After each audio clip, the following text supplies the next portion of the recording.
In this video, we're going to look at cervical range of motion, begin cervical range of motion. We'll look at flexion first. I'll just introduce my son, David. He's going to be our model for us this evening. Again, he loves the camera in the video. But anyhow, I don't have an inclinometer, so I'm just going to act like his phone is an inclinometer.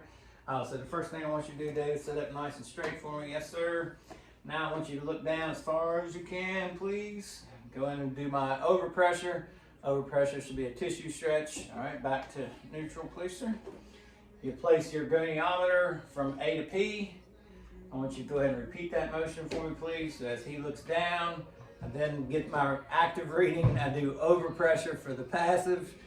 Normal is about 50 to 60. With our orthokinematics, you're going to have a bilateral upglide throughout the cervical spine.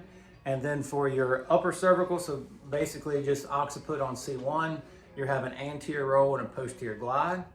Limiting factors that you have during flexion, we'll go superficial to deep.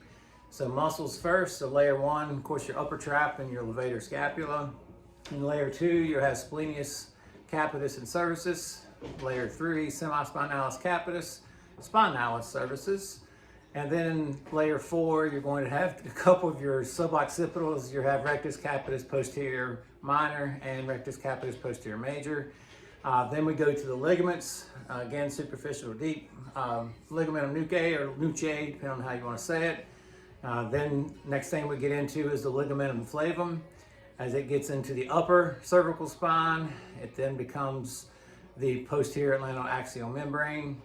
Then you're going to have your PLL, and then in the upper cervical spine, that becomes the tectorial membrane. All right. Those are your primary checkers, and then you have your good old facet joint capsules. So that explains everything for cervical flexion.